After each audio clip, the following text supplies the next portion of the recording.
அன்பார்ந்த சகோதரர்களே, ஹஜ்ஜி பெருநாள் என்று நினைவுக்கு வந்துவிட்டால் குர்பான் நம்முடைய உள்ளத்தில் தோன்றும்.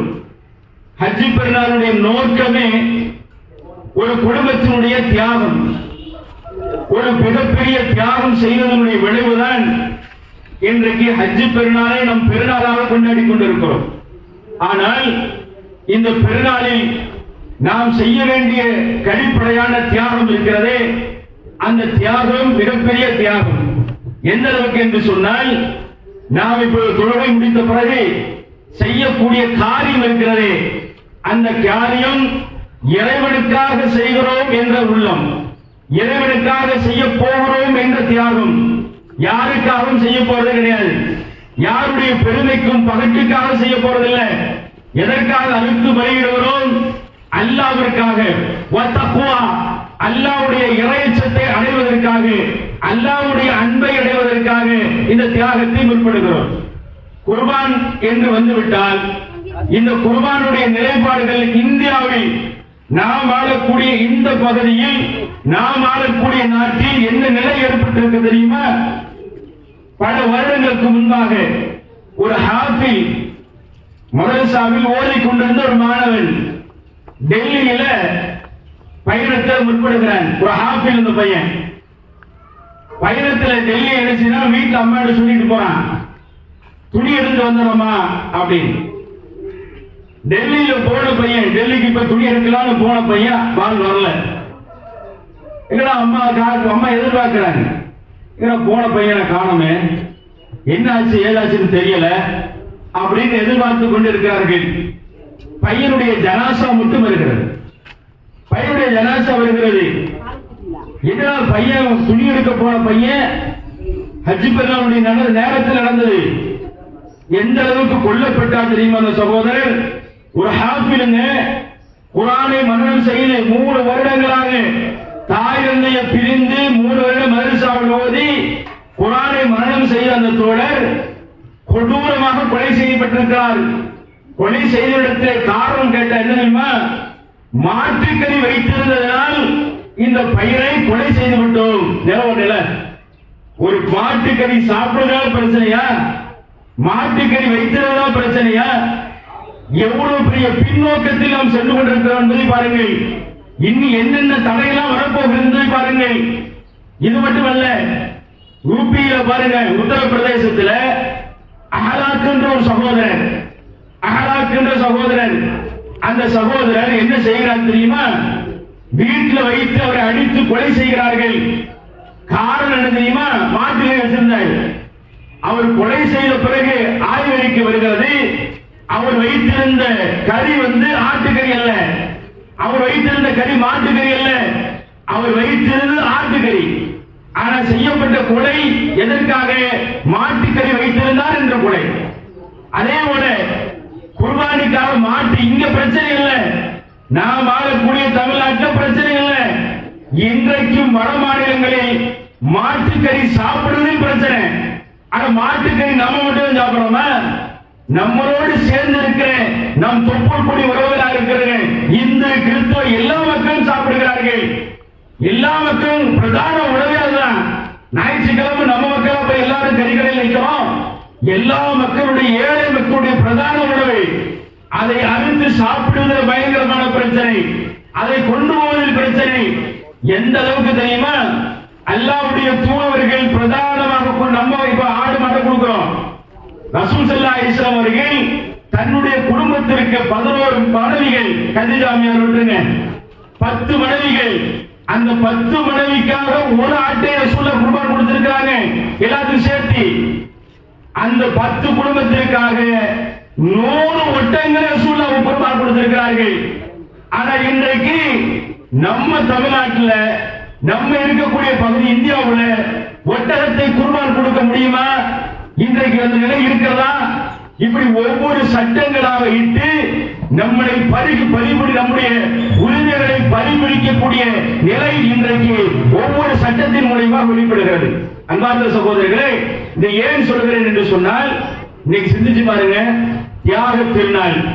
தியாக திருநாள் என்பது ஒரு தியாகத்தை வலியுறுத்தக்கூடியது, ஒரு குடும்பம் செய்த தியாகம்.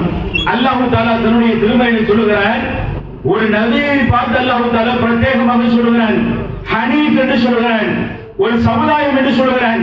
ஒரு மனிதரை பார்த்து அல்லாஹ் தஆலா ஒரு சமுதாயம் என்று சொல்வதற்கு காரணம் என்ன? நபி இப்ராஹிம் அலைஹிஸ்ஸலாம் இருக்கிறாங்க. நபி இப்ராஹிம் அலைஹிஸ்ஸலாம் எவ்வளவு பெரிய தியாகம் செய்திருக்காரு பாருங்க. சும்மா இல்ல, அங்க வாழக்கூடிய பகுதியில எல்லா ஏகத்துவ கொள்கையை சொல்வதற்காக செல்கிறார்கள். அதில் பல இடையூறுகள் வருகிறது. ஒரு கட்டத்தில் என்ன ஆகப்படுது என்று சொன்னால், இப்ராஹிம் அலைஹிஸ்ஸலாம் அவர்களை கொலை செய்வதற்கு, அவரால் மௌத்தாக்கிறதுக்கு, ஒரு ஆளை கொல்றதுக்கு ஊரே நெருப்பு குண்டத்தை ஏற்படுத்துகிறது. சும்மா இல்ல, வீட்டுல எல்லாத்துடைய காணிக்கு என்ன தெரியுமா, நம்ம பள்ளிவாசலுக்கு உதவி செய்கிறேன்னு செய்வோம், பொருளாதாரத்தை கொடுப்போம், ஏதோ பொருளாக கொடுப்போம், ஏதோ கொடுப்போம். ஆனால் இப்ராஹிம் நபி தன்னுடைய கடவுளை இழிவுபடுத்தி விட்டார் என்பதற்காக நாட்டு அரசு சொல்லுகிறார், இப்ராஹிமை எரிப்பதற்காக நெருப்பு குண்டத்தை ஏற்படுத்துங்க. அதை எல்லாரும் என்ன செய்கிறார் என்று சொன்னால், ஒவ்வொருவர் சக்திக்குட்பட்டு ஒவ்வொருவர் என்ன செய்கிறார்கள், விறகு கொண்டு போடுறாங்க. சுப்ஹானல்லாஹ், ஹதீஸ்கள்ல தஃப்சீர் செய்யக்கூடிய இமாம்கள் சொல்கிறார்கள், அந்த நெருப்பு குண்டத்திற்கு மேலாக, அந்த நெருப்பு குண்டத்திற்கு மேலாக பறவை பறந்தது என்றால், பறவை ஏதாவது பறந்துச்சுன்னா பொசுங்கி கீழே விழுந்து விடும். இவன் என்ன செய்யறான்னா, இப்ராஹிம் அலைஹிஸ்ஸலாம் போடுவதற்கு முற்படுகிறான், பக்கத்திலே இருக்க முடியாது. பறவையே பொசுங்கி கீழே விழுந்துருச்சுன்னா இப்ராஹிம் அலைஹிஸ்ஸலாம் போட முடியும்? திட்டமிடுகிறார்கள். இப்ராஹிம் அலைஹிஸ்ஸலாம் அவர்கள் ஒரு வண்டி மாதிரி ஏற்படுத்துறாங்க. வண்டி மாதிரி ஏற்படுத்தி என்ன செய்யறாங்க, இப்ராஹிம் அலைஹிஸ்ஸலாம் தழுவதற்காக முற்படுகிறார்கள். அந்த நேரத்தில் ஏராளமாக இப்ராஹிம் அலைஹிஸ்ஸலாமை பார்த்து கேட்கிறார்கள், யா இப்ராஹிம், என்ன யார் காப்பாற்ற போறாங்க? சாம்பலாக போற, எலும்பு கூட மிஞ்சாது என்று மக்கள் எல்லாம் ஏளனமாக பார்த்த நேரத்தில் சொன்ன வார்த்தை தெரியுமா? அவர்கள் சொன்ன வார்த்தை தான் இந்த தியாகம். ஹஸ்புனல்லாஹ் வ நிஅமல் வக்கீல், ஹஸ்புனல்லாஹ் வ நிஅமல் வக்கீல். பாதுகாவன் அல்லாஹ், நீங்க எல்லாம் பாதுகாப்பு. நீங்க கொடுக்கிற சிறப்பு அல்ல, நீங்க கொடுக்கிற சிறப்பு அல்ல, நீங்க கொடுக்கிற பாதுகாப்பு அல்ல, எங்களை பாதுகாக்க என்னுடைய அல்லாஹ் இருக்கிறார் என்று சொல்கிறார். நெருப்பு குண்டத்தில் விழுகிறார், அல்லாஹ் கட்டளையிடுகிறான், நெருப்பே வருவது சாதாரண அல்ல, என்னுடைய நண்பன். ஆகையால் அந்த நெருப்புக்கு அல்லாஹ் தஆலா கட்டளையிடுகிறான், பர்தன் சலாமா, குளிர்ச்சியை ஏற்படுத்தி இப்ராஹிமை சுட்டு விடாது என்று அல்லாஹ் தஆலா சொல்கிறான். அன்பார்ந்த சகோதரர்களே, ஒன்றே ஒன்று சொல்லி மட்டும் முடிச்சுக்கிறேன். ஒரே விஷயம், இன்னைக்கு நாமெல்லாம் தியாகத்தினால் குடும்பத்தோடு சந்தோஷத்தோடு இப்பொழுது முடிக்க போகிறோம். வீட்டில் போய் என்ன செய்வோம், சாப்பிட்டுருவோம், பலி பிராணி அறுக்க போகிறோம். ஆனால் நினைச்சு பாருங்க, சமீபத்தில் ஒரு போட்டோஸ் மட்டும் சுப்ஹானல்லாஹ், நம்மளாம் இப்ப சாப்பிட போறோம், சாப்பிட்டுருவோம், ஒரு வீடியோ வருது, பாலஸ்தீனத்துல தியாகம் நம்ம பேசணும், தியாகத்தோடு ஒப்பீடு செய்கிறோம். பாலஸ்தீனத்துல ஒரு பையன் சாப்பாடுக்காக அந்த கூட்டத்தில் நிற்கிறான். கொடுக்கிற உணவு பிரியாணி இல்ல, பிரதான உணவு, பிரத்யேகமான உணவு இல்ல, கொடுக்கிறது கஞ்சி மாதிரி ஒரு உணவு. அந்த உணவை அந்த பையனுக்கு எல்லாம் ஊத்தி கொண்டிருக்காங்க, ஒருத்தர் மேல ஒருத்தர், வேற வெளியில பசி, அப்படி தூக்கி என்ன செய்யறாங்கன்னா அப்படியே கொடுத்துட்டு வராங்க. அப்படி கொடுத்துட்டு வர நேரத்தில் ஒரு பையனுக்கு ஊத்துறாங்க. ஊத்துற நேரத்தில் மேல ஒரு பையன் வாங்கிடுறான். சுப்ஹானல்லாஹ், கீழே வாங்கிட்டு இருக்கிற பையனுடைய தலையில் அப்படியே அந்த கஞ்சி விடுது. அந்த பையன் அழுகிற காட்சி பார்க்கிறோமே, இந்த வீடியோ எல்லாம் பார்க்கிறப்ப நம்ம உள்ளத்துல என்ன தோணுது? சுப்ஹானல்லாஹ், நமக்காக ஒரு சமூகமே உயிரிழந்து கொண்டிருக்கிறது. ஒரு தாய் தன் பக்கத்தில் ஒரு குழந்தை வைத்துக் கொண்டிருக்கிறார்.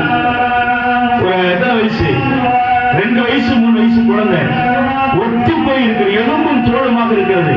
அந்த தாய் பேட்டி கொடுக்கிறார், என் புள்ள சாப்பிட்டு 50 நாள் ஆயிடுச்சு. ஒரு நாள் இல்ல, 50 நாள் ஆயிடுச்சு. அன்பார்ந்த சகோதரர்களே, நினைத்து பாருங்கள், தியாகம் என்பது ஒரு சமூகம் நம் கண் முன்னால் வாழ்ந்து கொண்டிருக்க இருக்கிற காலத்தில் இவ்வளவு பெரிய தியாகம் நடந்து கொண்டிருக்கிறது என்றால் அந்த மக்களுக்காக துவா செய்யுங்கள். அந்த மக்களுக்காக துவா செய்து நம்மகிட்ட கிடைங்க. அதை விட பிரதானமாக இந்த பக்கத்துல நம்ம பள்ளிவாசல் ஒட்டியே ஒரு அக்கா இருக்காங்க, நபீஸ் அக்கா. பள்ளிவாசல் ஒட்டியே நம்ம பள்ளிவாசலுடைய பாண்டு சத்தம் அவரை ஒட்டியே கேட்டுக் கொண்டிருக்கும். பள்ளிவாசல் என்ன நிகழ்வு நடந்தாலும் சரி, அந்த அக்கா உடல்நிலை சரியில்லாம இருக்கிறாங்க, அவங்களுக்காக துவா செய்யுங்க. அதே போல இந்த பள்ளிக்காக உழைத்துக் கொண்டிருக்கிற சகோதரர் முஜிபாய், அவருக்கு வரிசை இல்லை, அவர் ஆஸ்பத்திரியில் இருக்கிறார். அவருடைய மாமனாருக்கு உடம்பு சரியில்லை, ரொம்ப கிரிட்டிக்கலாக இருக்கக்கூடிய நிலை. ஆகையால் இன்ஷா அல்லாஹ் அவருக்கும் அவருடைய மாமனாருக்கும் அவருடைய மனைவி இந்த பள்ளிவாசல் ரொம்ப அதிகமாக உழைத்துக் கொண்டிருக்கிற எல்லா சகோதரரும், நிறைய சகோதரர் இருக்காங்க, எல்லா சகோதரிக்கும் இன்ஷா அல்லாஹ் துஆ செய்யுங்க. அதே மாதிரி அந்த சகோதரிக்காகவும் அவருடைய அவங்க அத்தாவுக்காகவும் இன்ஷா அல்லாஹ் அதிகமாக இந்த ஹஜ் பெருநாள் துஆ செய்துவிட்டு கடையுமாறு அன்போடு கேட்டுக்கொள்கிறோம். அஸ்ஸலாமு அலைக்கும் வரஹ்மத்துல்லாஹி வபரகாத்துஹு.